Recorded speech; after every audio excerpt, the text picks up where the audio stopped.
So if you think that you are safe from the proverbial glass ceiling just because you have your own business, think again. The reality is that women in business put themselves in a position of under earning compared to their male counterparts to a far greater degree than what we see in the corporate world.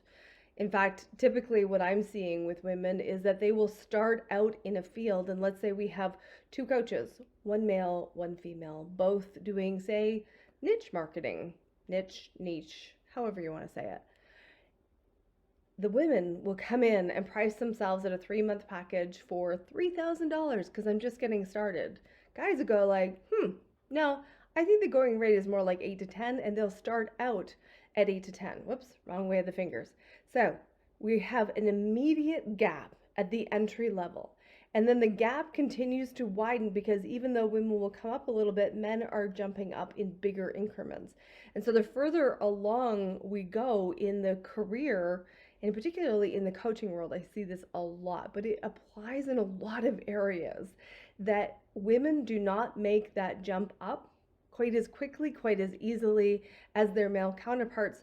So the glass ceiling that I'm seeing with my clients is real, and it is self-imposed, and it's a matter of changing what is going on, not only in your brain, but also in the permission to charge more, in the permission to position yourself in a value proposition as opposed to a dollars per hour situation.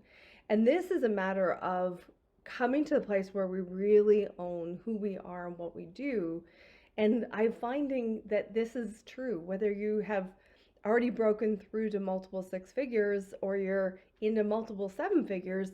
I find there's still room for us to really stretch in and say, okay, where are we not rising up equally? Where are we not leaning in? And this is what I love doing with my clients, is getting that ongoing mentorship happening so that there is constant nudges to step up.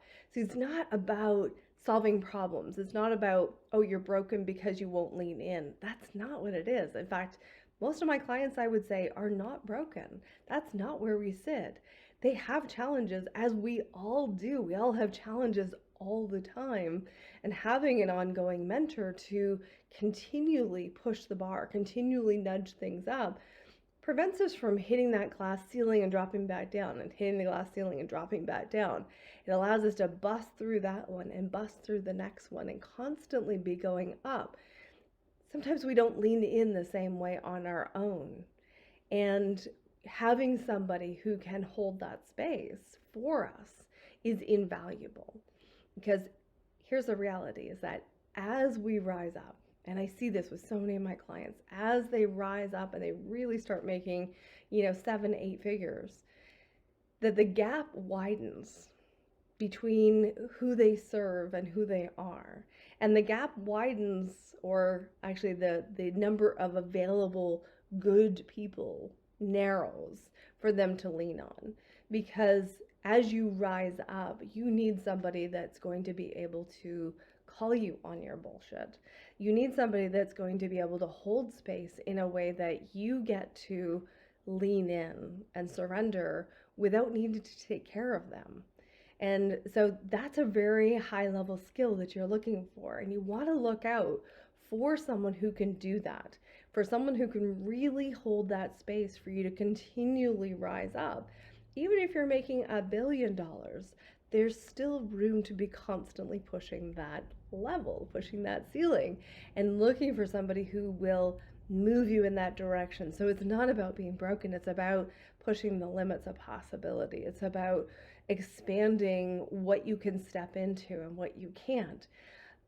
And this is the thing, is that as we get bigger in our business, right, as our business grows 7, 8 figures, the needs of a coach or a mentor changes. And it's not so much having somebody who can say, okay, this is what you need to do, here are the steps, but it's more of looking at that overall picture and holding you accountable and holding you accountable in, this is what you said you wanted. What is stopping you from leaning into that? this is what you said you wanted. Is this situation supporting it? You know, holding on to old staff members that don't serve you anymore may not be supporting your overall picture. Those kinds of things. Somebody who's actually willing to say that to you. And that pool of people who are willing to say that starts getting smaller, because the more we rise up, the more we grow, the smaller our pool of people becomes. The smaller the level of the number of people that we can reach out to becomes. And, you know, and then but it also becomes even more important to really have that person in our corner calling us on it, because as you rise up, and you've probably seen this, as you get bigger, you get multiple six figures, you start to see this. You're hitting that multiple six figures and you start to develop the fans, right? All of our fans that are like, oh, I love what you're doing. It's so awesome. Okay. Those people are not going to do anything to move you forward. It feels good. It feels good to have fans, let's face it. But the thing is that those fan people are never going to nudge us to go further. They're just going to be in awe of us. Oh, this is great.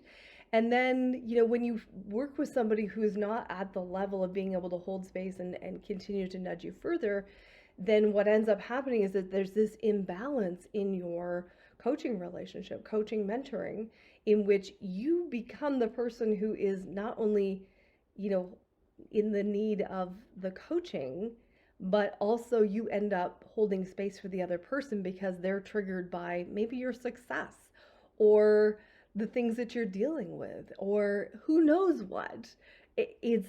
That's what can happen as you rise up. And you've probably experienced this, that there are those people that you tell them what's going on. You're like, oh, I've got this challenge, you know, I've got a staff member, I'm thinking about letting them go. I'd really like to cut back their salary. And then this other person that you're telling them, you know, if they don't understand those challenges, if they are not able to hold space for you, then they're going to get triggered. And now you're holding space for them while trying to deal with your own pieces. So having that mentor that can actually hold a large enough container for you to grow, for you to level up, is vital. And sussing this person out, I will circle this back around to the intuition piece that I talk about a lot. And if you haven't picked up a copy of the Badass Intuition, head over to innerdominatrix.com. And in there, you can also get yourself hooked up to the course that I'm putting together for that as well. So to really start leaning into trusting your intuition, and your intuition is going to be able to allow you to tune into, is this a person that's a fit or not? Yes or no, super quick. And I think it's extremely vital for anybody who is running anywhere from multiple six and up size of a business. You need to be able to make those quick decisions, but decisions that are going to land you in the direction that you want to go. Okay, little segue.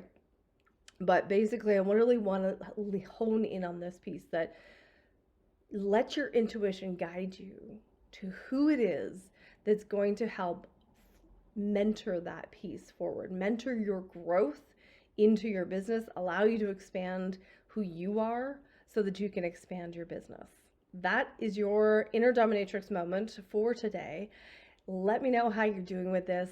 If you're on YouTube, make sure you hit the subscribe button so that you get notifications for the following videos. And if you're on LinkedIn, be sure to follow so that you get notifications of all the good stuff that I post on there. All right, let me know how you're doing. I'd love to hear from you.